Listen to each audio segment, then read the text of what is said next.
नमस्कार। यो बहसमा म यहाँहरूलाई हार्दिक स्वागत गर्दछु। जीवराम भण्डारी। आज यहाँहरू सामुन्ने उपस्थित हुनुहुन्छ शेरबहादुर तामाङ, नेपाल कम्युनिस्ट पार्टी नेकपा ओली पक्षका केन्द्रीय सदस्य हुनुहुन्छ, प्रतिनिधि सभा सदस्य सिन्धुपाल्चोक 2 बाट निर्वाचित, पूर्व मन्त्री, अनुभवी पनि हुनुहुन्छ। उहाँसँग आज म समसामयिक कयौं जिज्ञासाहरूलाई सम्बोधन गराउने प्रयत्न गर्नेछु। प्रधानमन्त्री केपी शर्मा ओलीले प्रतिनिधि सभाको विघटन र संवैधानिक इजलासले त्यो विघटनलाई बदर गरेसँगै आगामी फागुन 23 गतेबाट संसदको अधिवेशन प्रारम्भ हुँदैछ। तर अधिवेशन प्रारम्भ कुन ढङ्गले होला, यो सरकारको भविष्य के रहला, समग्र कम्युनिस्ट राजनीतिमा आस्था राख्नेहरूको राजनीतिक अवस्था के होला, यी यावत जीवित प्रश्नहरू छन्। उहाँसँग म अलि खुलेर त्यो जिज्ञासाहरूलाई, दर्शकका जिज्ञासालाई सम्बोधन गराउने प्रयत्न गर्नेछु। सर्वप्रथम म उहाँलाई स्वागत गर्छु। स्वागत छ यहाँलाई। शुभ बिहानी। कहाँबाट सुरु गरेँ म अब भने, प्रधानमन्त्रीले प्रतिनिधि सभा विघटन गरिदिनु भयो। उहाँको त्यो विघटनलाई संवैधानिक इजलासले असंवैधानिक भन्यो। अब प्रधानमन्त्रीका सामुन्ने तपाईँ कानुनको पनि एउटा पृष्ठभूमि भएको व्यक्ति, पूर्व मन्त्री, अनुभवी पनि हुनुहुन्छ। लेफ्ट मुभमेन्टमा लामो तपाईँले यात्रा पनि तय गर्नुभयो। अब त्यहाँ नैतिक प्रश्न काहीँ न काहीँ उठ्यो। भलै त्यो ऐच्छिक विषय हो, नैतिक विषय भनेको ऐच्छिक विषय हो, जबरजस्ती केही त्यो हुँदैन। नैतिकतामा विश्वास गर्नेहरू यस्तो अवस्थामा सङ्कटमा पर्छन्। तपाईँ पनि काहीँ न काहीँ यो विषयलाई उठान गर्ने व्यक्तिमा पर्नुहुन्छ। अब के गर्ने ल बताउनुहोस्। एकदमै सही कुरा हो, किनभने प्रधानमन्त्रीले जुन स्टेप चाल्नु हो त्यो स्टेप राजनीतिक विषय थियो र राजनीतिक विषयको पनि हामीले सधैँभरि राजनीतिक विषय हाबी हुन्छन् त्यस्तो होइन। राजनीतिक विषयलाई हामीले संविधान कानुन बनाएर त्यसलाई सेटल गरे हुन्छौँ र नर्मल अवस्थामा अब संविधान र कानुन नै त्यसले राज गर्छ। हामी त्यसैले कानुनी शासनको पक्षमा उभिएका हुन्छौँ र तर कतिपय बेला त्यो राजनीतिक विषयको छिनोफानो र फैसला जनताले गर्छ। हामी एक्जिस्टिङ संविधान हुँदाहुँदै त्यो फलानु संविधान मान्दैनौँ, अर्को संविधान बनाउँछौँ भनेर सडकमा निस्क्या हो नि। सडकमा मात्र निस्केनौँ, त्यसै गऱ्यौँ नि, होइन। तर त अर्को सिस्टममा जाने तृष्णाले थियो, अर्को सिस्टममा, अर्को व्यवस्थामा जाने तपाईको तृष्णाले त्यो दबाब सिर्जना गरे, संविधानै फेर्यौँ, होइन। अनि फलानु संविधान छ नि त भनेर कुन अदालतले अथवा कसले व्याख्या गरिबस्छ? त्यति बेला व्याख्या गर्दैन। त्यसैले मैले नर्मल बेलाको कुरा गरेँ। नर्मल बेलामा हामीले कानुन बनाएको हुन्छौँ, संविधान बनाउँछ, त्यसको व्याख्या गर्ने हो र त्यसको मातहतमा अन्डरमा सबै बस्ने हो। त्यसैले फेरि पनि राजनीतिक विषयको कतिपय मुद्दाहरू हुन्छन्। राजनीतिक विषयको चाहिँ फैसला, अन्तिम फैसला त जनता नै हो। फेरि पनि तपाईँको जनता नै अन्तिम फैसलाकर्ता भन्नको मतलब हामीले संविधानमै के लेखेका हुन्छौँ? सार्वभौम सत्ता जनतामा भनेका हुन्छौँ। त्यसले जनताभन्दा माथि कोही पनि छैन, होइन। हामीले त्यही कुरालाई व्यवस्थित गर्न संविधान बनाएको, कानुन बनाएको, नर्मल अवस्थामा त्यसैले रुल गर्छ। यद्यपि राजनीतिका कतिपय कुराहरूको फैसला जनताले नै गर्ने भएको हुनाले सर्वोच्चले फैसला गर्यो, हामी त्यो कुरालाई मान्छौँ, मान्यौँ। कहीँ कतै बरु नमान्ने पक्षहरूले आज सर्वोच्चको विपरीत आज आएको फैसलाको विपरीत भए भए म देशको परिघटना बरु अलिक खतरनाक मोडतिर पो जान्थ्यो कि जस्तो पनि लाग्छ। किनभने नमान्ने भन्नेहरूले निकै ठुलो धाक धम्कीहरू दिइरहेकै थिए सडकबाट। प्रचण्ड माधवजीहरू त्यो पक्षमा हुनुहुन्थ्यो भन्ने तपाईको आशा। त्यति बेला निकै अब परिघटनाहरू, धेरै तोडफोडहरू हुन सक्ने सम्भावनाहरू पनि हामीले आकलन गरेकै थियौँ। यद्यपि त्यो चिजबाट हामी टर्यौँ र फैसला आयो, हामीले स्वीकार गऱ्यौँ, होइन। हामीले त्यसलाई मान्दिनौँ भनेनौँ, हामीले त्यो कुरालाई मान्यौँ। र फेरि पनि प्रश्न बाँकी छ, राजनीतिक प्रश्न हो यो। र ठिक छ, वैशाखमा हामीले चाहिँ त्यसको होइन निर्वाचनद्वारा त्यसको फैसला गरिदिउँ त, जनताले फैसला गरोस् भन्ने हाम्रो चाहना थियो। यद्यपि सर्वोच्चको फैसलाको कारणले संवैधानिक असंवैधानिक भनेर आज चाहिँ व्याख्या गरिरहने भन्दा नि सर्वोच्चले फुल टर्म बस्छ, होइन। त्यस पछाडि निर्वाचनमा जाउँ। त्यसले वैशाखको कुरा अब अर्को 2 वर्षपट्टि सर्या होला। र यद्यपि फेरि पनि आज सरकारको बनावट र संसदभित्रको कम्पोजिसन अब नयाँ ढङ्गले विकास हुँदैछ। किन नेकपा एकदमै चाहिँ विभाजनको सङ्घारमा छ, प्राविधिक कानुन हिसाबले फुटिसकेका छैन। म यहाँलाई अलिकति सरी आइ एम सरी त्यो विषय उठान गर्नुभन्दा अगाडि सर्वोच्चले फुल टर्म बस्छ अर्थात् 5 वर्षका लागि बस्छ भन्यो होइन। त त्यस्तो अवस्थामा जुन हाम्रो देशको राजनीति प्रवेश गर्यो, राजनीति गर्ने मानिसहरू निर्णायक नहुने कर्मचारी तन्त्र अर्थात् यस्तो खाले संस्था हावी हुने अवस्थामा प्रवेश गर्नुको अर्थ राजनीति के मृत्यु भयो, राजनीति कमजोर भयो, हार्यो, पराजित भयो के बुझ्ने? यसरी पनि नलिउँ। हामीले कोही व्यक्ति कुन कुर्सीमा को व्यक्ति बसिएको छ त्यो गौण कुरा हो। यद्यपि प्रधानमन्त्रीको कुर्सीमा प्रधानमन्त्री हुनुहुन्छ होइन, त्यो पनि गौण कुरा हो। किनभने मूल प्रश्न चाहिँ त्यो संविधान र कानुन मुताबिक हिँड्छ कि हिँड्दैन भन्ने कुरा प्रमुख कुरा हो। त्यसो भएको हुनाले अब ती सर्वोच्चमा बस्नेहरूले पनि संविधान कानुन मुताबिक नै आफूलाई व्याख्या गर्ने हो र व्याख्या गर्ने अधिकार छ, छुट छ। संविधानमा जे लेखिएको छ त्यो अनुसार अगाडि बढ्ने हो। संविधानको गलत व्याख्या गर्न त कसैलाई छुट छैन। र यद्यपि पनि तपाईको जुन खालको व्याख्याहरू आज आए नि, तपाईँ के ठान्नुहुन्छ? होइन, त्यो व्याख्याको पनि एउटा पृष्ठभूमिको व्यक्ति भएको हुनाले मानिसहरूले कतिपयले प्रश्न उठाएछन्। प्रश्न के भने जुन ढङ्गले इजलासको फैसला आयो त्यो प्रक्रियाका बारेमा पनि प्रश्न गर्छन्, राष्ट्रिय अन्तर्राष्ट्रिय दबावका कुरा पनि गर्छन्, विभिन्न कारणले त्यो त्रासमा पर्यो कि क्या हो पनि भन्छन्। बस्नु बुझाएको 24 घण्टा पनि नबित्दै त्यो कति यति चाँडो यति फास्ट त्यत्रो फैसला हुन सक्छ, सम्भव छ के जादुमय भन्ने यस्ता प्रश्न होइन। प्रश्नहरू छन्, तर ती प्रश्नहरूको बारेमा अब अहिले हामीले धेरै जिज्ञासाहरू उठाइरहनु जरुरी छैन। किनभने नेपालको राजनीतिमा के खालको कनेक्सनहरू हुन्छ भन्ने आम मान्छेले पनि थाहा छ होइन। त्यसैले अब यो यस्तो कारणले उस्तो कारणले, किनभने सर्वोच्चको हाम्रो न्यायालय स्वतन्त्र न्यायालयलाई जुन हामीले चाहिँ त्यो परिकल्पना गरेका छौँ, न्यायालयबाट हुने कतिपय फैसलाहरू विगतमा पनि होइन विवादित भएकै हो, तर यद्यपि न्यायालयलाई हामीले अन्तिम राइट्स दिएकै छौँ। त्यो राइट्स प्रयोग गर्ने राइट्स छ र त्यसैले पनि मैले संवैधानिक र कानुनी अथवा के अरे राजनीतिक प्रश्नहरूको छिनोफानो चाहिँ अन्तिम फैसला गर्ने थलो चाहिँ जनता नै हुन्छ। आज सर्वोच्चले फैसला गरेका छन् भनौँ, यस्तै हुन्छ नि, जिल्ला अदालतले गरेको फैसलाको तपाईँलाई चित्त बुझेन भने तपाईँ उच्चमा जानुहुन्छ, फैसला त गरिसकेका हुन्छ होइन, उच्चमा जानुहुन्छ, उच्चमा सर्वोच्चमा जानुहुन्छ होइन। त्यो अन्तिम फैसला कतिपय मुद्दाहरूको दिवानी अथवा फौजदारी मुद्दाहरूको फैसला गर्ने राइट अन्तिम टुङ्गेस न्यायालयले नै गर्छ। तर कानुनी प्रश्नहरूको आज सर्वोच्चले गर्यो, टुङ्ग्यो त टुङ्गेन? यो त राजनीतिक प्रश्न हो। राजनीतिक प्रश्न टुङ्गिन त फेरि पनि जनताको मतमा त हामी जान्छौँ नै। आज केपी ओलीले गरेको घोषणा अब वैशाखमै जाँचिन्थ्यो होला केपी ओली चाहिँ ठिक थियो कि गलत थियो भन्ने कुरा वैशाखमै जाँचिन्थ्यो होला कि हामीलाई थाहा थियो कि केपी ओली ठिक थियो भन्ने कुरामा जनताले मत दिन्छ भन्ने कुरामा हामीलाई विश्वास थियो। अब केही फरक परेन नि, हामी त 2 वर्ष पछाडि जाँदैछौँ। आज भोलि केपी ओलीले आज जुन स्टेपहरू चालेको छ, भोलि जनताले केपी ओलीलाई चाहिँ 2/3 दियो बहुमत दियो भने आज सर्वोच्चले गरेको फैसला, सर्वोच्च अथवा कुनै अङ्गले, कुनै संवैधानिक अङ्गले गरेको फैसला त्यो चाहिँ जनताको कसीमा जाँचिँदाखेरि जनताले केपी ओलीलाई चाहिँ बहुमत दियो भने के भन्ने त्यति बेला? त्यो भोलिका दिनको कुरा, भोलिका दिनको। हामी त वैशाखमै जाँचिन चाहन्छौँ। तर आगामी दिनमा जो 5 वर्ष भनेको छ नि, 2 वर्ष पनि बाँकी छैन सालाकाला, अनि त्यो कसको नेतृत्वमा सरकार रहिरहने, कसरी रहने, सम्भव कसरी छ? नेपाल कम्युनिस्ट पार्टी नेकपा वैधानिक हिसाबले विभाजित छैन तर कर्मको हिसाबले विभाजित स्थितिमा छ। यो बडा अनर्थ लाग्ने स्थिति देखा पर्छ। यो त कस्तो हो भने फेरि पनि तपाईको चाहिँ केपी ओली धन्नै 2/3 संसदीय दलको नेताको हैसियतले आज प्रधानमन्त्री हो भन्छ। नेकपाको आज 174 जना सांसदहरू छन्, त्यसको नेता अहिले पनि केपी ओली हो। 174 को चाहिँ तपाईको चाहिँ औपचारिक विभाजन भएको छैन। प्रचण्ड माधव नेपाल जीहरूले अर्को कुनै संसदीय दल गठन गरेर कतै मान्यता प्राप्त गरेर संसदभित्र आफूलाई दर्ता गरिसकेको छैन। त्यसो हुँदा उहाँहरू पनि अहिले केपी ओलीको मातहतको संसदीय दलको सदस्य हुनुहुन्छ। कानुनी कुरा यही हो, वैधानिक कुरा यही हो अहिलेसम्म।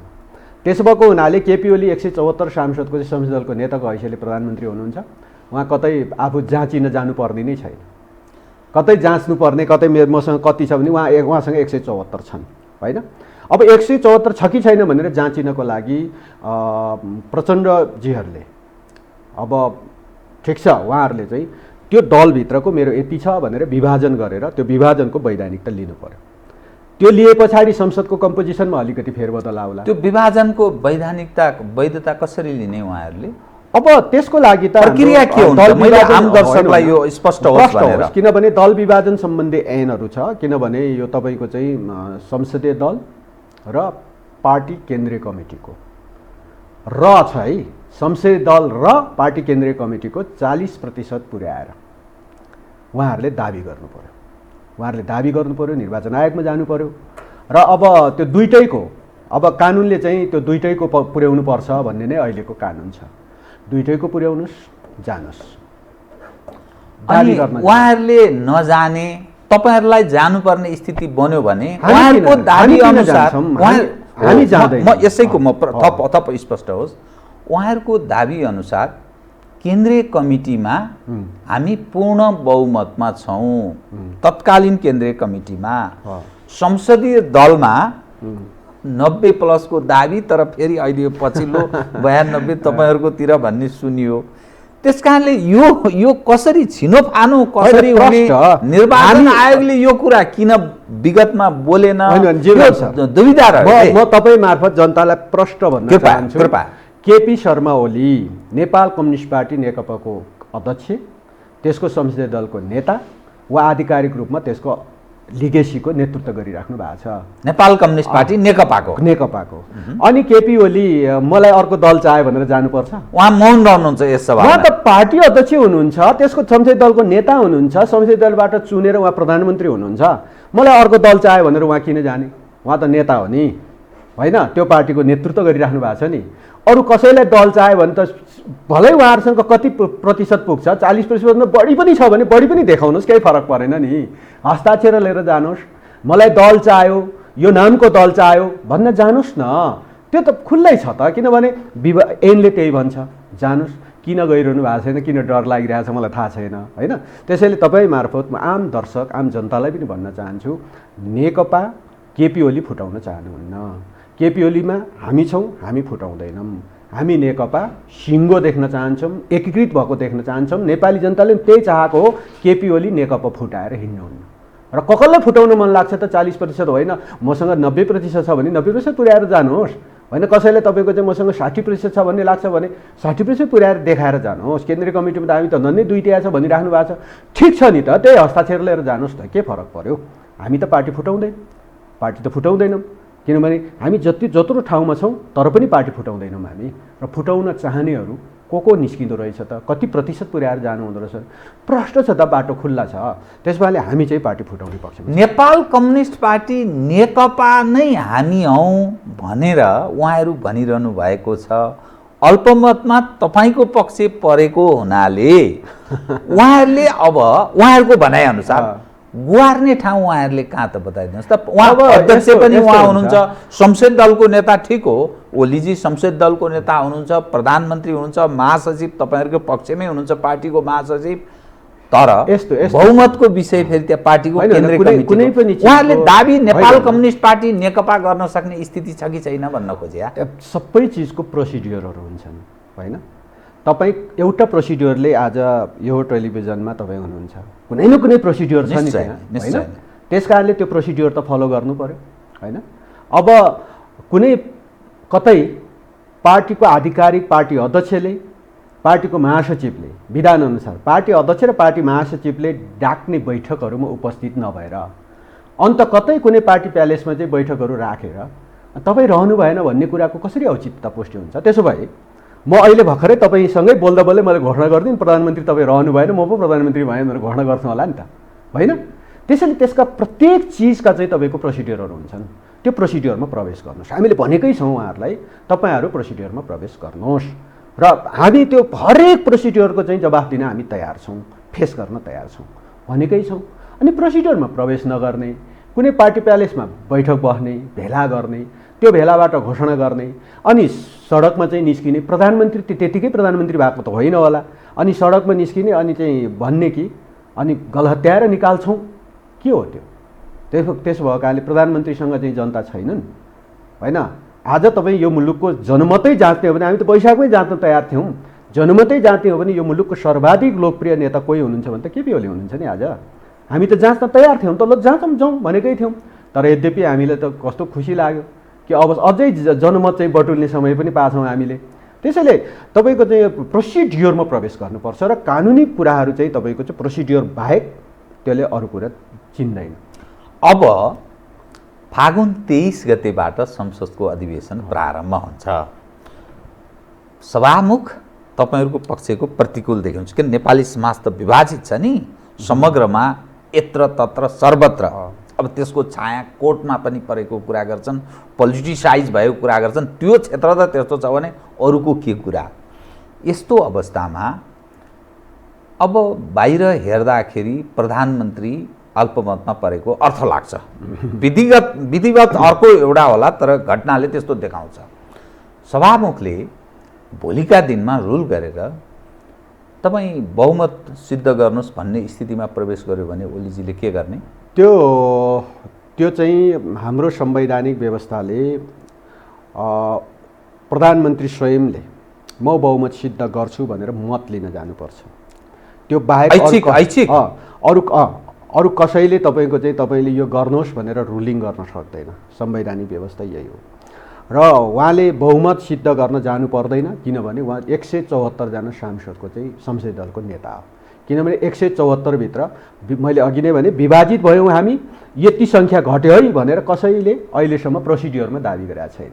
होइन, मैले भने बाहिर कतै निर्णय गरे होला, बैठक बस्यो होला, त्यो त्यस्तो निर्णय विधिसम्मत छैन। विधिसम्मत आउनुभयो, ठिक छ नि त। हामीले भनेकै छौँ 138 पुर्याएर फुल हाउसमै अब अविश्वास प्रस्ताव पेश गर्नु भने के फरक पर्यो? 138 पुर्याउनुहोस्, हामी भनेकै छौँ त हामीले। त्यो कुरामा त अब हामी प्रष्टै छौँ।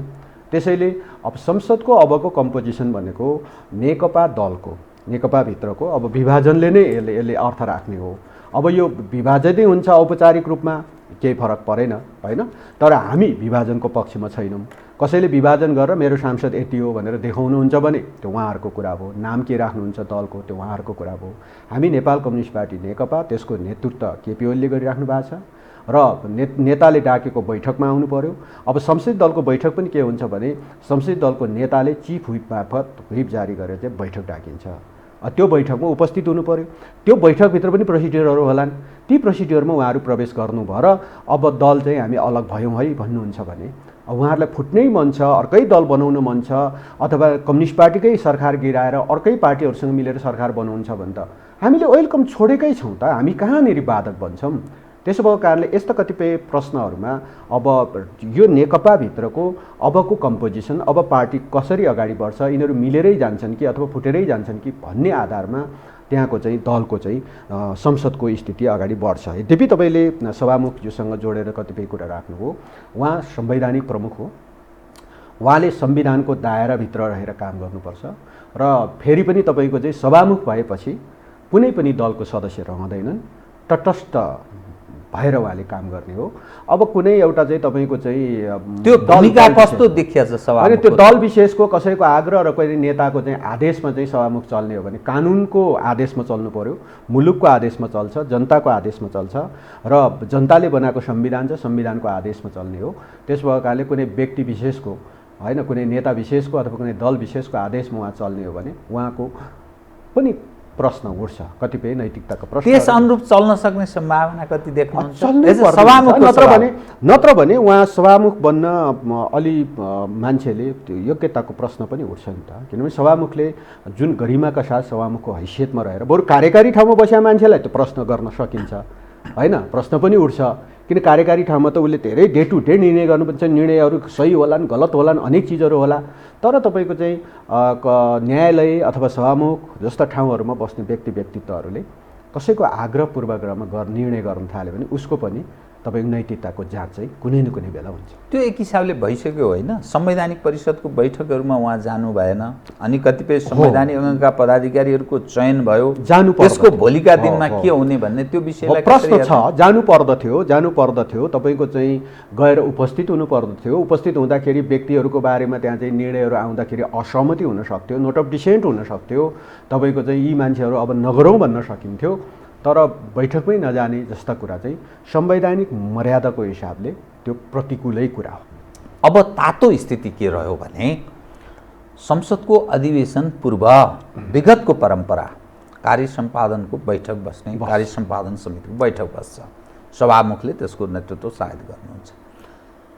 चिफ व्हिप परिवर्तन गर्नुभएको छ ओलीजीले, देव गुरुङजी आफै दाबी गरिरहनु भएको छ, प्रचण्ड माधवजी। अब जात्रा देखिने भयो नि त। यो देखिँदा के हुन्छ भने आम मानिसले हेर्ने दृष्टिकोण र तपाईँहरू नेतृत्व पङ्क्तिका मानिसहरूको सायद अलिकति फरक हुनसक्छ। हेर कम्युनिस्टहरूको यो बिजोग, यो अवस्था रहेछन्, यो बाँदरे पारा यस्तो छन् त कम्युनिस्टहरू। अब प्रतिपक्षले पनि फेरि उडाउने अवसर पाउने भयो। भोलिका दिनमा तपाईँहरूको छवि मत किन भोट दिने भन्ने विषय कस्तो गाई जात्रा गरेको, गाई जात्रा राम्रो हो तर जात्रा कस्तो प्रदर्शन गरेको भन्ने एउटा देखिने भएन। एकदमै प्रष्ट छ यसमा, किनभने त्यो चाहिँ संसदीय दलको नेताले चिफ व्हिप तोक्छ, व्यवस्थै त्यही हो, चिफ व्हिप तोक्नुहुन्छ। चिफ व्हिप चाहिँ आज जसलाई तोकेको छ उसैले नेतृत्व गर्छ। प्रक्रिया त थियो होला नि त। प्रक्रिया त त्यही त संसदीय दलको नेताले नै चिफ व्हिप तोक्ने व्यवस्था छ। अब म चाहिँ के देख्छु भने अब 23भन्दा अगाडि नै अर्कै दल गठन गरेर उभिनुभयो भने उहाँहरू प्रतिपक्षको कुनै बेन्चमा गएर बस्नु पर्यो। त्यहाँ त सत्तापक्ष र प्रतिपक्षको बेन्च हुन्छ। त्यो एकदम महत्त्वपूर्ण पक्ष। अब बेन्च कहाँ बस्ने? प्रधानमन्त्रीको मुनि 174 सांसद हो, त्यो अन्तर्गत तपाईँ प्रचण्ड पनि हो, के तपाईँको चाहिँ माधव नेपाल पनि हो, झलनाथ खनाल पनि हुन्।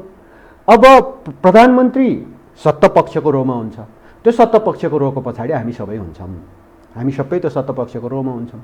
अब उहाँहरूलाई नैतिक सङ्कट त्यहाँ पर्छ, किनभने नेपाल कम्युनिस्ट पार्टी नेकपाको केन्द्रीय के अरे संसदीय दलको सदस्य हो उहाँहरू पनि। त्यो दल आज कानुनी रूपमा वैधानिक रूपमा सरकारमा छ, सरकारको नेतृत्व गरिरहेको छ, त्यो त सत्तापक्ष हो। अब सत्तापक्षको बेन्चमा उहाँहरू रहनुहुन्न भने तपाईँको चाहिँ उहाँहरूले त दल त अर्को बनाउनै पर्यो। अब यहाँ अर्को म यसैमा जोडेँ, सभामुखले त्यसै बेला प्रधानमन्त्रीजी तपाईँको सत्ता पक्षमा देखिएन सांसदहरूको सङ्ख्या, प्रतिनिधि सभा प्रतिपक्षमा देखियो, प्रश्न छ अल्पमतमा परेको अर्थ लाग्दैछ भनेर उहाँले रुलिङ गर्नुभयो भने के गर्ने? यसो पनि ओके, एकदमै प्रश्न छौँ हामी, किनभने संसदको चाहिँ सञ्चालन सम्बन्धी नियमावली छ। ती नियमावलीहरूले के व्यवस्था गरेको छ भने प्रधानमन्त्री अल्पमत छ कि बहुमत छ भन्ने कुरा ब्यालेटमै जाँच्नुपर्छ। उहाँले कतिपय जस्तो ऐनहरूको सवालमा ऐन चाहिँ पास गर्ने सवालमा चाहिँ हामीले हुन्छ र हुन्न भनेर टुङ्गिन्छ, अनि त्यहाँ तल कति सङ्ख्या छ सत्तापक्षमा बहुमत छ भन्ने आधारमा सभामुखज्यूले अब हुन्न भन्नेले एकदमै ठुलो कराएर स्वर व्यक्त गरे पनि अनि तपाईँको चाहिँ कहिलेकाहीँ बैठकमा अब एब्सेन्टहरू हुँदाखेरि सत्तापक्षको सांसद काउन्टै गऱ्यो भने अलिक कम पनि भइरहेको हुन्छ, तर पनि तपाईँको चाहिँ हुन्न भन्नेको भन्दा हुन्छ भन्नेको सङ्ख्या बहुमत भएको हुनाले पास भनिदिन्छ सभामुखले। यो प्रोसिड्युरको कुरा हो। अब तर प्रधानमन्त्रीकै हकमा प्रधानमन्त्रीको सङ्ख्या चाहिँ पुग्छ कि पुग्दैन प्रधानमन्त्रीको पक्षमा भन्ने कुरा चाहिँ प्रोसिड्युरमै जाँचिनुपर्छ, हामीले हस्ताक्षरै गर्नुपर्छ। उहाँले सभामुखको उसबाट चाहिँ तपाईँको चाहिँ कुर्सीबाट बसेर झट्टै हेर्दाखेरि त्यहाँ चाहिँ तपाईँसँग फलानु रहनु भएन नि भनेर उहाँले भन्न पाउनुहुन्न। उहाँले भन्ने के हो भने त्यो प्रोसिड्युरमा गएर हामीले हस्ताक्षर गरेर कता पक्ष उभिने हो भन्ने कुराको हस्ताक्षर गरेर जाँचेपछि मात्रै सभामुखज्यूले तपाईँको सङ्ख्या यति रहेनछ, त्यसैले अब तपाईँ चाहिँ कम हुनु हो भन्ने कुरा चाहिँ त्यतिखेर मात्रै भन्न पाउनुहुन्छ, त्यतिकै यसो झट्टै हेर्नुसाथ भन्न पाउनुहुन्न। त्यो प्रक्रिया अन्तर्गत प्रधानमन्त्री ओली अल्पमतमा पर्नुभयो भने यसकारण मैले यो विषय उठान गरेको, प्रचण्ड माधवजीहरू भनिरहनु भएको छ हामी ओलीको यो कदम उहाँले राजीनामा गर्नुपर्छ, अन्यथा तपाईँले अघि भन्नुभयो नि गलत्याएर हामी निकाल्छौँ, त्यो शब्द चयन भएको छ। र नेपाली काङ्ग्रेस असंवैधानिक कदम हो, तर भन्दै यता र उता अलिअलि उता अलिअलि यता जस्तो त्यस्तो देखिएको त्यो काङ्ग्रेस जसपा प्रधानमन्त्रीको यो कदमको खिलाफमा थियो। यसरी हेर्दाखेरि सिधै प्रधानमन्त्री ओली अल्पमतमा पर्ने छाँटकाँट देखिन्छ, त्यसले त जाने भयो नि त फेरि उहाँको पद। अब हामीलाई केही फरक पर्दैन, राजनीतिमा यस्ता चिजहरू सबै बेहोरेर आएका हुन्। हिजो मनमोहन अधिकारी जस्ता नेतालाई तपाईँको चाहिँ होइन अविश्वास राखिराख्दा पनि हामीले फेस गरेकै हौँ। किनभने मुलुकमा मनमोहन अधिकारीले के बिगारेको थियो? कामै गरेको हो नि, होइन? एउटा स्वच्छ छविको कोही प्रधानमन्त्री आज हामीले खोज्नुहुन्छ भने मनमोहन अधिकारी जस्तो व्यक्तित्व नाम लिन्छौँ, होइन? नाम लिन्छौँ। त्यसैले तपाईँको चाहिँ उहाँ जस्तो व्यक्तित्वलाई पनि अविश्वास राखेर संसदबाट हटाएको हो। त्यसैले त हामी भन्नु काउन्ट गरौँ, हेड काउन्ट गरौँ, त्यहाँनिर चाहिँ ऊ हुन्छ, त्यसको प्रोसिड्युर हुन्छ, प्रोसिड्युरभित्र पस्नुहोस्। तर फेरि पनि तपाईँको चाहिँ नेपाली काङ्ग्रेस एउटा चाहिँ इतिहास बोकेको एउटा राजनीतिक पार्टी हो, होइन? त्यसो भएको कारणले पनि नेकपाभित्रको आन्तरिक खिचलोमा, आन्तरिक उसमा कुनै एउटा समूहलाई लिएर हतार हतार सरकार बनाइहालौँ अनि त्यस पछाडि खाइहालौँ, त्यसरी हतार गर्छ जस्तो मलाई लाग्दैन। त्यसरी पनि उसको एउटा म्याच्योर खालको निर्णयहरू आइरहेको छ। के फरक पर्छ? भोलि नेकपाभित्रको आन्तरिक खिचोलामा चाहिँ एउटा दललाई विभाजन गरिदिइहालौँ, त्यो दलमा विभाजनमा अलिकति ज्याक हालिहालौँ, अलिकति फेसो ठोक्दिइहालौँ, विभाजन गरौँ, त्यसले निर्वाचन पनि फाइदा हुन्छ। अहिले त्यसो गरौँ, अर्को दलले उहाँहरूभित्र प्रवेश गरेर त्यसो गर्यो भने चाहिँ के हुन्छ? कि दलहरूभित्र त विभाजन छ, होइन? भलै नेकपा चाहिँ आज तपाईँको चाहिँ बाहिर मनोविज्ञानमा फुटेको छ, कागजी तपाईँको चाहिँ कानुनी रूपमा अझै पनि वैधता लिइसकेको छैन, मनोविज्ञानमा फुटेको देखियो। के त्यो अवस्था नेकपा मात्रै छ? त्यसैले हामी के चाहन्छौँ? अरूमा पनि चिरा पर्न सक्छ, चिरा पर्न हो, यो ढङ्गले जाँदा अरूमा चिरा पर्छ। नेकपालाई कुनै दलले चाहिँ फेसो हान्न थाल्यो भने नेकपाले अर्को दलमा फेसो हान्न किन सक्दैन? सक्छ नि। त्यसमाले त्यस्तो चिज गर्दैन। नेपाली काङ्ग्रेस म्याच्योर पार्टी हो, त्यो म्याच्योर पार्टीले त्यो काममा हात हाल्दैन। म यति कुरा बुझ्छु। नेपाली काङ्ग्रेस, यद्यपि म होइन नेपाली काङ्ग्रेसको मान्छे होइन, तर पनि त्यति कुरा बुझ्छु। र नेकपाभित्रको आन्तरिक खिचोलामा हामी तपाईँको चाहिँ अन्य दलहरूलाई मुछ्न पनि चाहँदैनौँ, उहाँहरूलाई मुछेर बिटोलो बनाउन पनि चाहँदैनौँ। आफै मिलाउँछौँ। त्यसैले त प्रधानमन्त्रीजीले भन्नुभएको छ, उहाँले ढाकेको बैठकमा आउनुहोस्, टिम फेस गर्नुहोस्, होइन? हामी मिलौँ भनिराख्नै भएको छ, होइन? आउनुहोस् न बैठकमा। किनभने तर अन्यल यति लामो समयसम्म राखिराख्नु ठिक हो र? किन मैले यो विषय अन्यल चाहिँ अब समस्या दलका नेता तपाईँहरू बिचको छ, परेशानी तनावमा जनता, समृद्धिको कुरा साइडमा परिसक्यो, नेपाल देशको विषय गौण बन्दैछ। यसकारण मैले भनेको जनता र राष्ट्र गौण हुने, राजनीतिक मुद्दा प्रधान हुने, यस्तो पनि काहीँ हुन्छ। अनि यसको कमजोरी अथवा भोलि प्रश्न उठ्दा त यसको जिम्मेवार त नेकपा ओलीजीलाई बढी जिम्मेवारी जान्छ। अब फर्स्टम्यान हुनुको नाताले कतिपय मान्छेहरूले ओलीजी प्रति नै बढी क्वेसन गर्न सक्छ, जिम्मेवारी दिन सक्छ। त्यसैले अब ठिक छ, अरू कुनै दृष्टिकोण नमिलेको राजनीतिक दल अथवा पार्टीभित्रैको पनि दृष्टिकोण नमिलेको कुनै समूहले उहाँलाई तपाईँ नै हो दोषी भन्ने देख्न सक्छ। त्यो आफ्नो आफ्नो पर्सेप्सनको कुरा, आफ्नो आफ्नो हेराइको कुरा हो। तर म के देख्छु भने वैशाखमै त्यो जनमत जाँचिएको थियो भने प्रश्न हुन्थ्यो, मान्छे केपी ओली दोषी रहेछ कि अब निर्दोष रहेछ भन्ने कुरा त्यहीँ जाँचिन्थ्यो। अब मैले भनिहालेँ, हामीलाई समय पाएको छ, हामी चाहिँ 2 वर्षसम्म जान्छौँ। तर आजको कम्पोजिसनले है फेरि पनि जुन नेकपा फुटिन सकेको अवस्था, फेरि पनि के हुने, संसदको बनोट कस्तो हुने भन्ने अवस्थाको बिचमा निर्वाचन टरिसकेको छैन।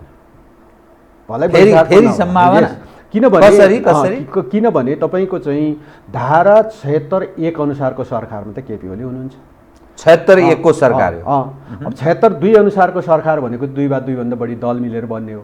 कोही मानिस 76(2) अनुसारको हो, किनभने तत्कालीन अवस्थामा नेकपा माओवादी केन्द्र र एमाले, तत्कालीन एमाले बीच त्यो प्रक्रिया पुर्या भएको थिएन, त्यसकारण भन्ने पनि व्याख्या गर्दा त्यो व्याख्या पनि छ। त्यो व्याख्या गर्ने 76(2) त अब टर्यो नि त। त्यसो भए 76(2) त अगाडि बढिसक्यो, होइन? 76(2) मा जानु परेन, 76(3) मा जानु पर्यो। 3 भने त आज संसदीय दल। त्यसैले त अब प्रचण्ड माधव कमरेडहरूलाई हामीले भनेकै छौँ, तपाईँहरू आफ्नो दल बनाउनुहोस्, बहुमत छ भने बहुमतै सो गर्नुहोस्, केही फरक परेन, होइन? हामी भनिरहेका छौँ। तर 76(3) अनुसार जाँदाखेरि अहिले हामी के ढुक्क छौँ भने केपी ओलीको पक्षमा बहुमत छ, आन्तरिक पार्टीभित्र है। बाहिर हेर्दा कानुनी रूपमा त 174 केपी ओलीको अहिले, होइन? तर 174 भित्र चाहिँ हामी हेर्दाखेरि केपी ओलीमा बहुमतमा छ, बढी छ। पार्टी सेन्ट्रल कमिटीमा त त्यो छ भन्ने अर्थ लाग्दैन। त्यसमा हामी भ्रष्ट छौँ। त्यसैले अब सेन्ट्रल कमिटीमा तपाईहरुको संसदीय दलभित्र तपाईको चाहिँ त्यसो हो भने पनि ठुलो दलको हिसाबले सरकार त ठुलो दलको हिसाबले बन्नु पर्यो, होइन? ठुलो दलको हिसाबले सरकार त फेरि केपी ओलीकै बन्ने हो। त्यो दाबीका साथ भन्छन्। हामी किन दाबी गर्दैनौँ? अब ठुलो दलको हिसाबले भन्दा हामी त निर्वाचनमा जान चाहेको मान्छे ठुलो दलको हिसाबले हामी दाबी गर्दैनौँ। त्यस पछाडि धारा 4 अनुसार, उपधारा 4 अनुसार जानु पर्यो। उपधारा 4 अनुसार तपाईँको चाहिँ कुनै एउटा नेतालाई संसदभित्र कुनै एउटा सदस्यलाई 138 को चाहिँ हस्ताक्षर पुर्याएर जानु पर्यो होइन। 138 को हस्ताक्षर पुर्याएर चाहिँ पेश गर्नु पर्यो। त्यसमा नेपाली काङ्ग्रेसको रुचि हुन्छ जस्तो मलाई लाग्दैन होइन। हामी त जाँदैनौँ, नेपाली काङ्ग्रेसको रुचि हुँदैन। अनि ऊ निर्वाचनै चाहिरहेको छ। ऊ तपाईँले अघि नै भन्नुभयो, ठिक छ, ऊ पुनः पनि ठिकै छ, गए पनि चुनावमा जाउँला भन्ने एउटा मनस्थिति त हो। र उसलाई अहिले नेकपाभित्रको विभाजनले अलिकति निर्वाचन राजनीतिक लाभ हुन्छ भन्ने विश्वास छ। त्यो क्यालकुलेसन गरेरै बसेको छ। राजनीतिक दल हो, राजनीतिक दलले क्यालकुलेसन नगरी बस्छ र त्यतिकै ऊ पनि त्यो त बसेर होइन। कसैलाई 138 पुर्याइदिन सही त गरिहाल्दैन उसले। धारा 4 अनुसारको सरकार पनि गठन हुँदैन।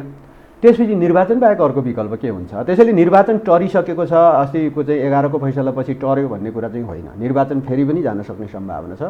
आजको संसदको कम्पोजिसनले निर्वाचन चाहिँ फेरि पनि अब वैशाखमा भएन भने अब जेठमा होला, असारमा होला, अथवा अर्को मङ्सिरमा होला। जस मतलब म अर्ली निर्वाचनको चाहिँ टरिसकेको जस्तै लाग्दैन। तर पनि अब हाम्रो सदाशय त दलहरू मिल्नुहोस्, कसैले 138 पुर्याएर सरकार गठन गर्छ भने हामी एकदमै सहर्ष स्वीकार गर्छौँ। एउटा तपाईँ आधिकारिक जिम्मेवार व्यक्ति भएको हुनाले यो चाहिँ खोलिदिनुहोस् न। तपाईँहरूका सांसद सङ्ख्या नेपाल कम्युनिस्ट पार्टी नेकपाको 174 जना, त्यसमध्येमा तपाईँहरूसँग ठ्याम्मै उभिएको सङ्ख्या चाहिँ कति हो?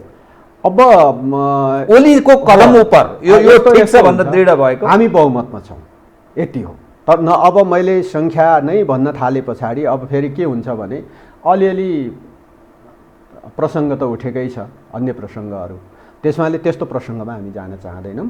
सबै मान्य सदस्यज्यूहरू दृष्टिकोणको आधारमा आफ्नो दृष्टिकोणको पक्षमा दृढतापूर्वक उभिन सक्छन्, उभिने क्षमता राख्छ। त्यो क्षमता अनुसारै मान्य सदस्यहरू उभिन्छन् भन्ने कुरामा हामीलाई विश्वास छ। मानिस के पनि भन्न थाल्यो भने नेताहरूको बेइज्जत हुने भयो। अब हर्स ट्रेडिङ सुरु हुन्छ, पूर्णिया पनि सम्झिरहेछन्, ब्याङ्कक गएका विगतका इतिहास पनि सम्झिरहेछन्। यो मान्यजीहरूको जो प्रतिनिधि सभा सदस्य सांसदहरूको बेइज्जतै हुने भयो भन्छन् नि। भन्छन्, त्यसैले मैले त्यो शब्दै प्रयोग नगरेको हो होइन। हजुरले प्रयोग गरि नै हाल्नुभयो। त्यसैले त्यस्तो नहोस् कि मान्य सदस्यज्यूहरू एउटा जिम्मेवार नेता हो, उहाँहरू जनताबाट निर्वाचित मान्छेहरू हुन्छन्। त्यसैले उहाँहरूलाई त्यो हैसियतमा उहाँहरूको कुनै पनि भूमिका हुँदैन र उहाँहरू एउटा किनभने जनताले निर्वाचित गरेको एउटा मान्य सदस्य यो मुलुकको माननीय हो, यो मुलुकको विधायक हो। त्यस भएको कारणले उहाँहरूको तपाईँको चाहिँ जुन इज्जतमाथि हामीले जुन ढङ्गले प्रश्न उठाइरहेका छौँ यो गलतै कुरा हो। र उहाँहरू आफ्नो दृष्टिकोणको पक्षमा आफूलाई लागेको पक्षमा उभिन पाउँछन्। र एउटा सामान्य नागरिकले त आफूलाई भोट कता हाल्ने भन्ने कुराको एउटा चाहिँ होइन मत जाहेर गर्ने हो। त्यसैले त मतदान हो र त्यो आफ्नो मत चाहिँ दृष्टिकोणको आधारमै उहाँहरू उभिन सक्नुहुन्छ। र यद्यपि पार्लियामेन्ट्री डेमोक्रेसीमा सङ्ख्या जोड घटाउ पुग्ने कि नपुग्ने तानातान यो त चल्छ नै। अब त्यही त जोड घटाउ तानातान तपाईँको चाहिँ पार्लियामेन्ट्री डेमोक्रेसीमा पार्लियामेन्टकै काउन्ट गरेर अनि प्रधानमन्त्री बन्ने कि नबन्ने, मन्त्री बन्ने कि बन्ने, मन्त्री परिषद गठन हुने कि नहुने भन्ने कुरा त हुँदो रहेछ। र त्यही खिचातानीको बिचमा दलहरू बिचमा त अब अलग दलको बिचमा विपक्ष र सत्तापक्ष अथवा दलको बिचमा त पहिल्यैदेखि चलि नै हाल्थ्यो होइन। तर एउटै दलभित्र पनि समस्या त खडा हुँदो रहेछ भने यस कारणले तपाईँको चाहिँ मान्य सदस्यज्यूहरू मलाई चाहिँ के लाग्छ भने उहाँहरू सरकार गठन, पुनर्गठन अथवा सरकार प्रधानमन्त्रीको लागि भोट हाल्ने र आफू पनि कार्यकारी ठाउँमा पुग्ने हैसियतमा जुन खालको हाम्रो पार्लियामेन्ट्री सिस्टम छ यो सिस्टम चाहिँ अलिअलि 47 सालदेखि जुन ढङ्गले हामीले अपनाउँदै आयौँ, दलभित्र समस्या पैदा हुँदाखेरि त मुलुकले समस्या त बेहोर्यो। आज बेहोरेकै हो। कुनै बेला नेपाली काङ्ग्रेसभित्र तपाईँको चाहिँ समस्या हुँदाखेरि सत्ता त राजाले सत्ता लिने ठाउँमा पुग्यो नि। नेपाली काङ्ग्रेसभित्र समस्या हुँदा, त्यहाँभित्र विभाजन हुँदा, संसद विघटन गर्ने, के गर्ने, निर्वाचनमा जाने, फेरि निर्वाचन बदर हुने, त्यस पछाडि अर्कै पक्षले सत्ता लिने, यस्तोसम्मको स्थिति पनि बन्यो। त्यस भएर यस्तो स्थिति नहोस् भन्नको खातिर अलिकति थोरै यस्तो हामीले अहिले अपनाउँदै आएको पार्लियामेन्ट्री जुन शासकीय स्वरूप छ यसमा परिवर्तन पो खाँचो हो कि भन्ने। त्यो विषयमा म यहाँसँग फेरि विषय उठान गर्छु कि एउटा मेरो मनमा खुल्दुली नि, तपाईँ सिन्धुपाल्चोकबाट निर्वाचित तामाङ कम्युनिटीको एउटा होनहार नयाँ पुस्ताको व्यक्ति, पढे लेखेको पनि मानिस, तामाङहरूमा भलै मैले त्यो अपमान गर्न खोजेको होइन, कम मानिस छन्, कम छन् पढे लेखेका मानिसहरू। तपाईँ ओलीबाट अपमानजनक ढङ्गले निकालिएको मन्त्री, तपाईँले के कारणले, मानिसले त प्रश्न एक खाले त गर्ने भयो नि त, के प्रलोभनमा पर्नुभयो शेरबहादुरजी र माधवजीलाई दुत्कारेर ओलीजीलाई साथ दिनुभयो। फागुन 8मा तपाईँले त्यसपछि फेरि स्टेटमेन्ट जारी गरेर म ओलीको पक्षमा छु भन्नुभयो। के चिजले तपाईँलाई आकर्षित गर्यो बताउनुहोस् त। अब सबभन्दा पहिलो कुरा त जुन तपाईँले मैले राजीनामा दिँदाखेरिको प्रसङ्गमा मैले आफूले नैतिक हिसाबले राजीनामा दिएको। त्यति बेला को नेताको होइन कसले गल हत्याए कसले के गर्यो म यसमा जान चाहन्न। सबै मेरा नेताहरू आदरणीय नेताहरू हुन्। यद्यपि तपाईँलाई यति चाहिँ भन्छु, त्यति बेला को नेताको के भूमिका रह्यो भन्ने कुरा मलाई थाहा छ, नेताहरूलाई थाहा छ। मेरा आदरणीय नेताहरू खोल्न चाहनु भएन, आदरणीय नेताहरू हुन्, उहाँहरूप्रति मेरो सधैँ सम्मान छ। यति हो। जहाँसम्म फेरि मैले कसरी किन म चाहिँ अब यसरी उभिरहेको छु भन्दा, मेरो चाहिँ खास गरी राजनीतिक विकासको सुरुवात पूर्व माले धार, झापा आन्दोलनको धार भनौँ न, त्यस पछाडि विकास भएको माले र त्यस पछाडि 47 को आन्दोलनपछि विकास भएको एमाले र एमाले हुँदाखेरि मदन भण्डारीले, जननेता मदन भण्डारीले विकास गरेको जनताको बहुदलीय जनवाद र त्यस पछाडि विकास हुँदै आएर मनमोहन अधिकारीले नेतृत्व गरेको पार्टी र त्यो धार एउटा सफ्ट कम्युनिस्ट धार, मूलत तपाईँको चाहिँ जबजको सिद्धान्त बोकेर लोकप्रिय कम्युनिस्ट आन्दोलनको धार विकास गर्दै नेकपा एमाले हुँदै आएको र निरन्तर त्यो पार्टीको कार्यकर्ताको हैसियतले काम गर्दै आएको र आज आउँदाखेरि भलै हो कुनै बेला 8औं राष्ट्रिय महाधिवेशन त्यो पार्टीको हुँदाखेरि म झलनाथ खनाललाई अध्यक्ष बनाउनु पर्छ भन्ने कुराको त इन्टरनली महाधिवेशनको व्यवस्थापक भएर खटेको मान्छे हो। 9औं महाधिवेशनमा माधव नेपाललाई अध्यक्ष बनाऊ भनेर लागेको मान्छे हो, खटेको मान्छे हो। महाधिवेशनमा इन्टरनल काम प्रखर विरोधी देखिन्छ होइन, मतलब त्यसरी काम गरेको मान्छे हो।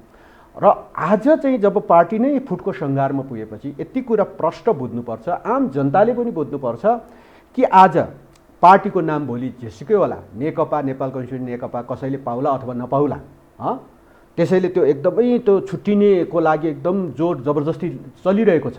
नछुट्यौँ भनेर हामी कोसिस पनि गरिरहेका छौँ।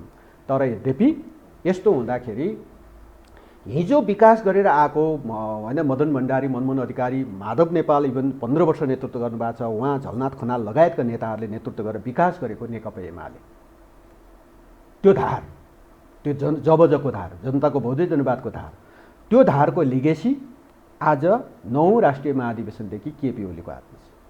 किनभने 9औं राष्ट्रिय महाधिवेशन हुँदाखेरि यद्यपि हामी माधव नेपाललाई जिताउन भनेर लाग्यौँ, केपी ओलीले जित्नुभयो, त्यसको अध्यक्ष केपी ओली हो र आज केपी ओलीले त्यसको अगुवाई गर्नुहुन्छ र केपी ओलीले त्यो धारको लिगेसी बोक्नुहुन्छ। भोलि नाम फेरि एमाले भएर जान्छ कि अथवा जाँदैन कि त्यो पछिको कुरा हो, तर त्यसको लिगेसी आज केपी ओलीले बोक्नुहुन्छ। अनि फेरि अर्को धार पनि त विकास भयो नेपालको कम्युनिस्ट आन्दोलनमा। हिजो तपाईँको चाहिँ चौथो महाधिवेशन हुँदै के हुँदै मशाल हुँदै अनेक जङ्चरबाट विकसित हुँदै पछि नेकपा माओवादी बनाएर 52 सालबाट दीर्घकालीन जनयुद्ध अलि रेडिकल प्रकृतिको चाहिँ कम्युनिस्ट धारको विकास भयो। त्यो पनि फेरि त्यो रेडिकल कम्युनिस्ट धार पनि तपाईँको चाहिँ 62-63 को मुभमेन्ट र त्योभन्दा अगाडिको 12 बुद्धि समझदारी हुँदै होइन हामी पनि जबजको लाइनमै आउँछौँ। त्यो भने के भने कम्युनिस्ट पार्टी पनि पटक पटक जनताको बिचमा टेस्ट गर्नुपर्छ भन्ने नै दृष्टिकोण हो नि। जनताको बिचमा पटक पटक टेस्ट हुनुपर्छ भन्ने दृष्टिकोण र पार्टी जीवनलाई पनि लोकतान्त्रिकरण विधिमा लानुपर्छ भन्ने धार हो त्यो।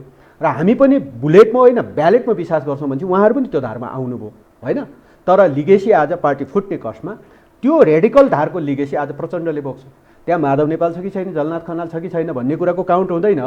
तर त्यो लिगेसी त्यो लिगेसी चाहिँ तपाईँको चाहिँ कमरेड प्रचण्डले बोक्नुहुन्छ।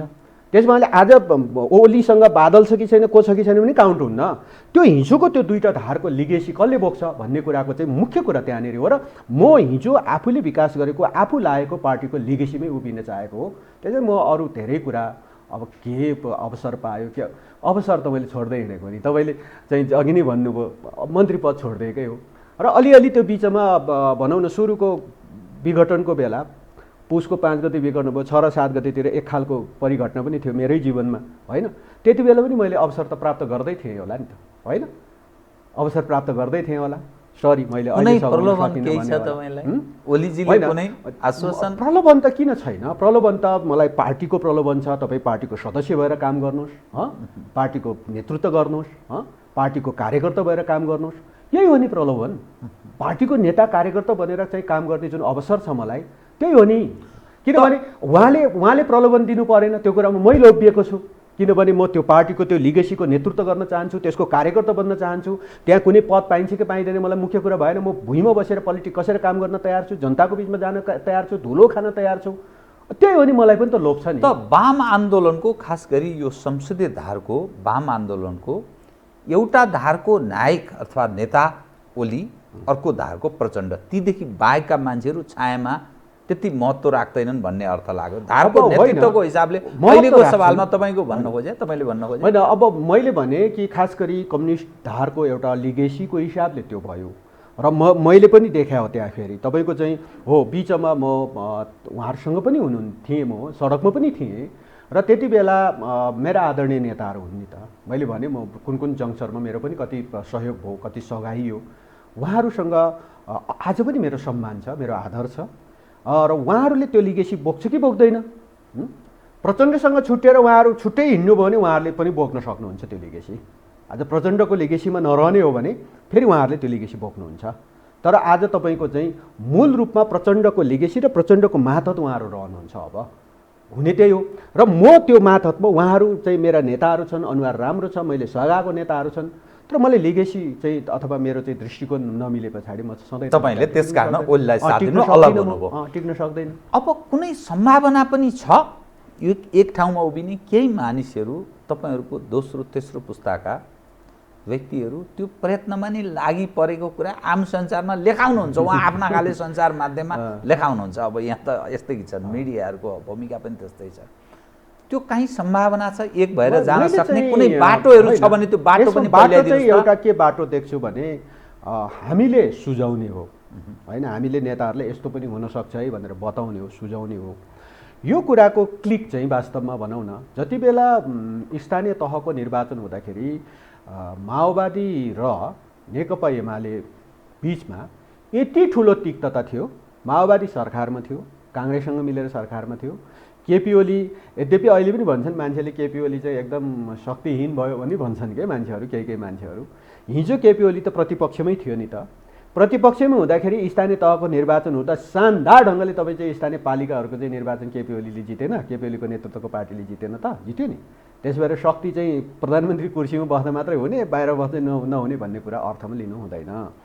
त्यति बेला तपाईँको चाहिँ माओवादी र एमाले बिचको यस्तो ठुलो टक्राउको बिचमा हामीले स्थानीय तहको निर्वाचन सम्पन्न गऱ्यौँ। तत्कालीन नेकपा एमाले शानदार विजय प्राप्त गर्यो। त्यसको 6 महिना बित्दै नबित्दै अनि एक ठाउँमा उभिएर चुनाव लड्ने ठाउँमा पुगेनौँ हामी। 6 महिना कुर्नु परेन नि होइन। त्यसो भएको हुनाले राजनीतिमा असम्भावना त हुँदैन। र मैले त्यसैले भन्ने गरेको छु, सार्वजनिक रूपमा मञ्चहरूमा पनि मैले भने संसद पुनर्स्थापनापछि साथीहरूलाई अत्यन्त खुसी लाग्यो। अबिर पनि दल्नुभयो, लड्डु पनि खानुभयो।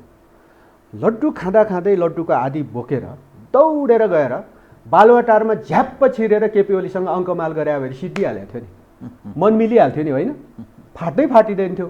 तर हुत्तेर त्यहाँ चाहिँ बुढा नीलकण्ठ पुग्नुभयो। यसले अलिअलि फाटिएका मनहरू अझै फाटिन्छ।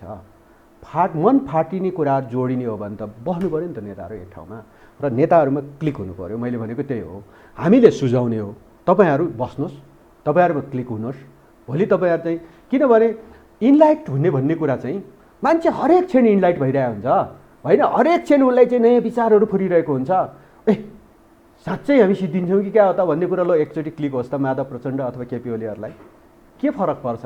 मन फाटेको कुरा त एकैछिनमा जोडिन्छ। तर कानुनी रूपमा फाट्यो भने चाहिँ है, कानुनी रूपमा फाट्यो भने होइन, तपाईँको चाहिँ सबै चिज जोड घटाउ गणित सबै मिलाएर फाटिसक्यो भने त्यसलाई जोड्न चाहिँ समय लाग्छ। त्यो एक ठाउँमा उभिने सम्भावना प्रतिशतको हिसाबले कस्तो देखा पर्छ तपाईँको भ्रमले? अब म त के देख्छु भने त्यसैले मैले स्थानीय चुनावको बेलाको 74को स्थानीय चुनावको बेलाको प्रसङ्ग त्यसैले कुट्याएको हो।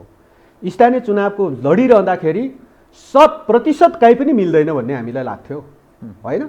त्यही चिज 6 महिना बित्दा नबित्दा 100% मिल्ने ठाउँमा पुग्यो। कुनै तागतले मिलाइदिनु त होइन, कसरी त्यत्रो दूरी हुन्छ फेरि झ्याप्पै मिल्ने के भएको यो बताउनु? विवेक कहाँबाट कसले मिलाइदिन्छ के हुन्छ कि भन्ने शङ्का गर्छन् नि मान्छे। होइन, अलिअलि तपाईँको चाहिँ विचारको प्रस्फुटन चाहिँ भित्रै हुनुपर्छ, आफैभित्र हुनुपर्छ। अरू कुनै ताकतले बाहिरबाट नि आफैभित्र जन्मिने हो विचार। तपाईँको विचार तपाईँभित्र जन्मेको विचार र मभित्र जन्मेको विचारको मेल खायो भने तपाईँ र म सँगै हुन्छ, मेल खाएन भने सँगै हुँदैन। अनि मेरो विचारलाई मात्र मानेर तपाईँ त हिँड्नुहुन्न नि, तपाईँभित्र पनि त्यो विचार जन्मियो भने तपाईँ र मेरो म्याच हुन्छ।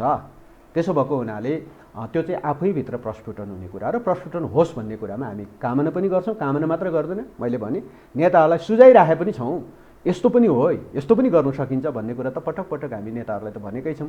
हिजो माधव नेपाल कमरेडहरूसँग हुँदाखेरि उहाँहरूलाई धेरैचोटि कुरा गरेका छौँ, हामीले धेरै प्रयत्न पनि गरेका छौँ होइन। होस् न, यसो गरौँ न भन्ने कुराहरू। यद्यपि तपाईँ स्टेप बाई स्टेप यसो गऱ्यो भने यो हुन्छ, यसो गऱ्यो भने यो हुन्छ, यसो गरौँ, यी सबै चिजहरूमा हामीले छलफल नगरेको त होइन नि त, छलफल त भएको छ। त्यसैले अहिले पनि त्यो चाहिँ सम्भावना छ। अब अर्को विषय एउटा म तपाईँसँग अब 2 विषय उठान गर्छु जुन महत्त्वपूर्ण छ भन्ने म ठान्दछु। एकजना ऋषि कटेल हुनुहुन्छ, उहाँको नेतृत्वमा पहिले नै दर्ता भएको नेकपा नेपाल कम्युनिस्ट पार्टी छ। सर्वोच्चले सायद आगामी 20 गते त्यसको कुनै न कुनै भर्डिक्ट दिनुपर्ने ऊ बाध्यात्मक अवस्थामा छ। नेकपा यदि उहाँको भागमा पर्ने स्थिति बन्यो भने अलरेडी नेकपा एमाले नामको पार्टी त्यहाँ दर्ता कुनै एकजना महिलाको नाममा निर्वाचन आयोगमा भइसकेको छ। कतै त्यो बिन्दुमा त्यो दिशामा जाने स्थितिमा त छैन। यदि त्यस्तो निर्णय अदालतको आयो भने पछि कुन दल दर्ता भयो मुख्य हुँदैन, किन पुरानो दल त नेकपा एमाले अलरेडी थियो, माओवादी केन्द्र पनि अलरेडी छ। यदि नेकपा चाहिँ तपाईँहरूले बनाएको दल चाहिँ फलानु दलसँग म्याच खाएन, त्यसैले तपाईँहरू दलको नाम अर्को बनाएर आउनुहोस् भन्ने स्थिति बन्छ। अर्को बनाएर जाने कुरामा त यहाँ हामी झगडा गरिरहेछौँ होइन।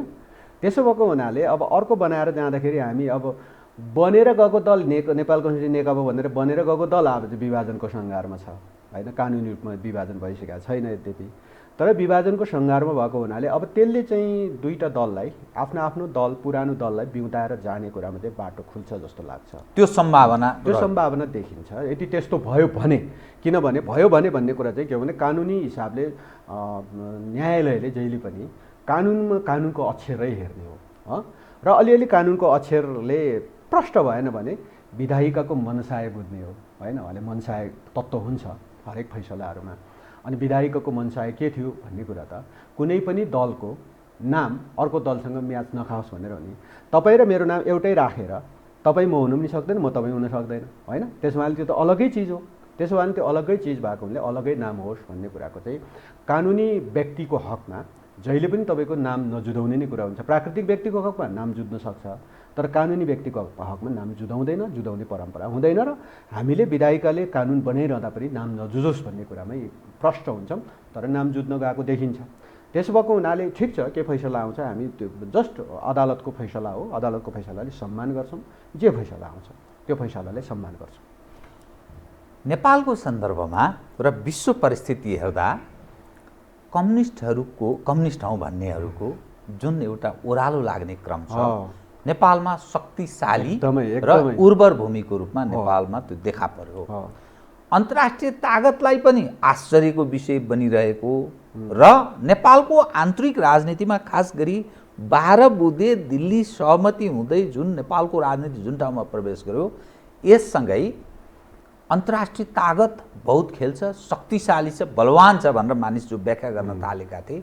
यो कम्युनिस्ट पार्टी अथवा नेपालका कम्युनिस्टहरूलाई विभाजन गर्नका लागि कुनै अन्तर्राष्ट्रिय शक्ति हाबी भयो र त्यो पक्ष चाहिँ विजयी भयो, कम्युनिस्टहरू पराजित भए र नेपाली जनता चाहिँ विकल्प खोज्दैछन् भन्ने अर्थ त लाग्दैन यो समग्र घटनाक्रमले। तपाईँले एकदमै साँच्चै महत्त्वपूर्ण प्रश्न, एकदमै जायज कुरा उठाउनु भएको छ।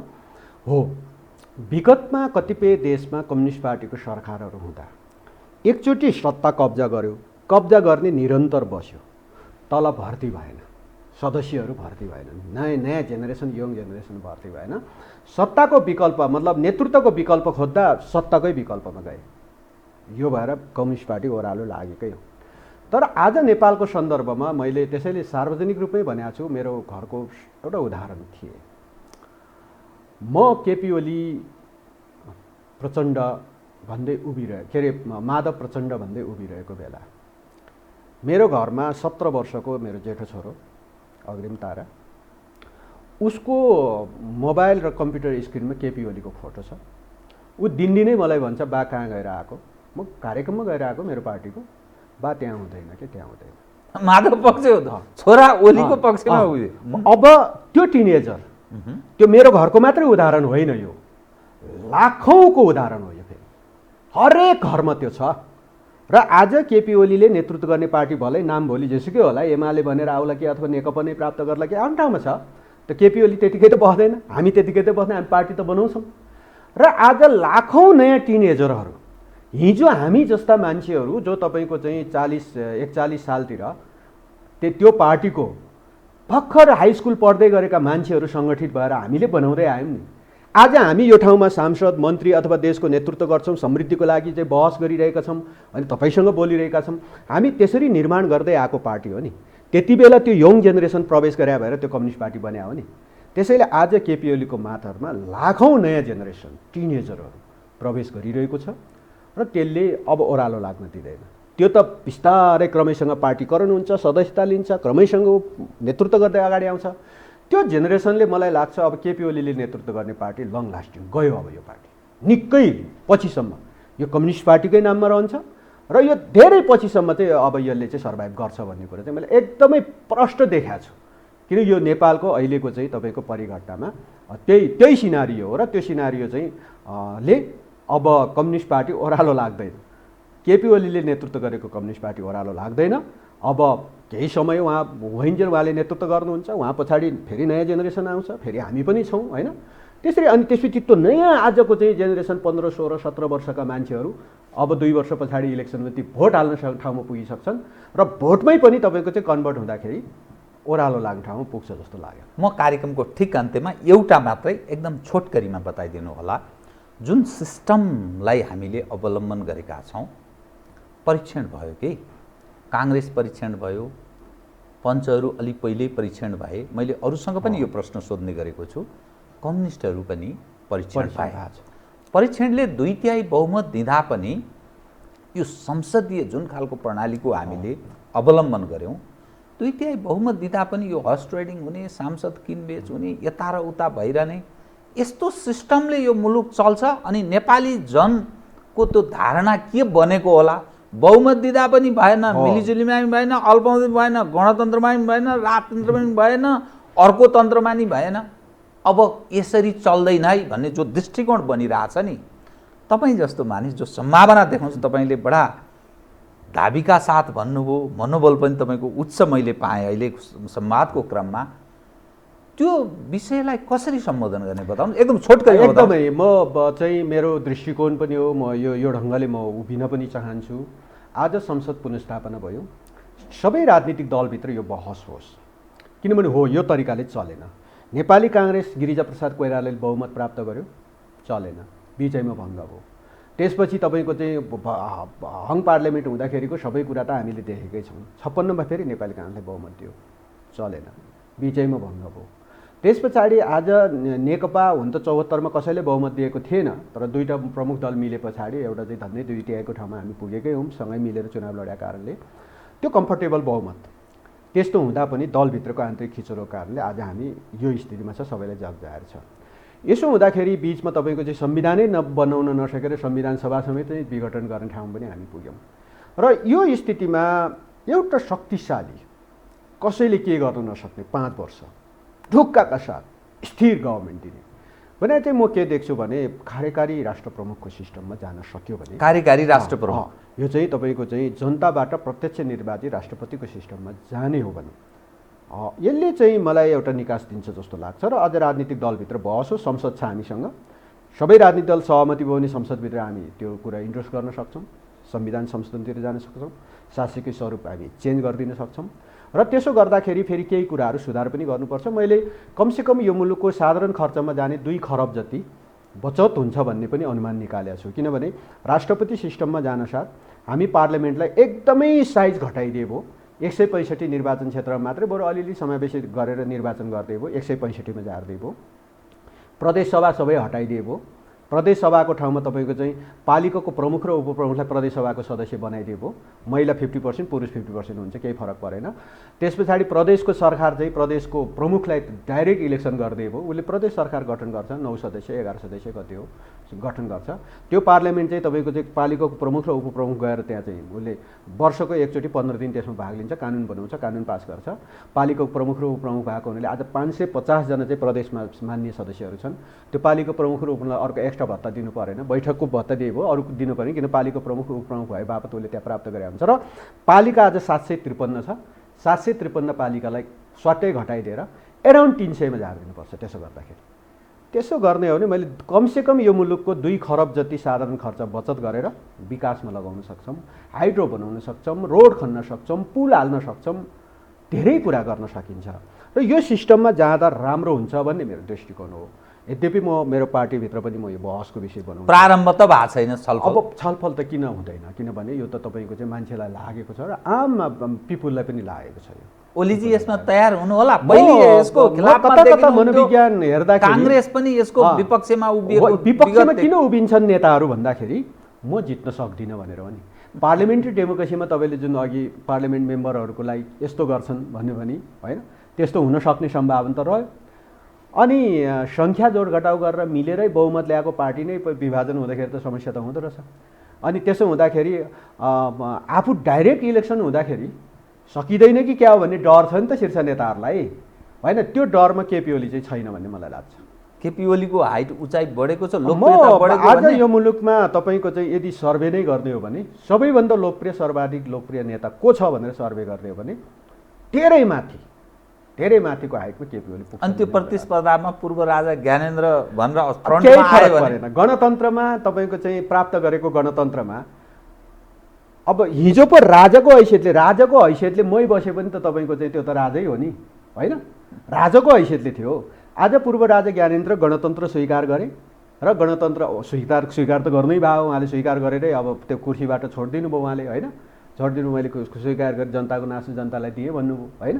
त्यसो भएको हुनाले तपाईँको चाहिँ उहाँ चाहिँ गणतन्त्रमा चाहिँ म चाहिँ त्यसको चाहिँ एउटा क्यान्डिडेट बन्छु, म सांसद लड्छु, चुनाव लड्छु, प्रधानमन्त्री बन्छु, राष्ट्रपति बन्छु, किन नपाउने? उहाँ एउटा नागरिक हो। अब राजाको हैसियत उहाँले चुनाव लड्नुहुन्न नि, उहाँ एउटा नागरिकको हैसियतले नागरिकको जनमत लिएर राष्ट्रपति चुनाव उठ्न उहाँले पनि पाउनुहुन्छ नि, किन नपाउने? सबैले पाउने हो। अब त्यसैले तपाईँको चाहिँ गणतन्त्रमा बसेर गणतन्त्रभित्रको गणतन्त्रको सेवा गर्छु, त्यसको चाहिँ एउटा चाहिँ कार्यकर्ता बनेर त्यहाँभित्र चुनाव लड्छु भन्न त सबै नागरिकले पाउँछ। हस्, धन्यवाद।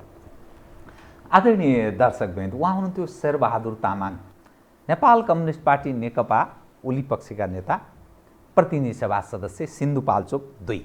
समसामयिक विषयलाई केन्द्रमा राखेर गरिएको कुराकानी। म सहित मेरो सम्पूर्ण युनिटलाई कार्यक्रमबाट बिदा दिनुहोस्, तर यो हो टेलिभिजन, हेर्दै रहनुहोला। नमस्कार।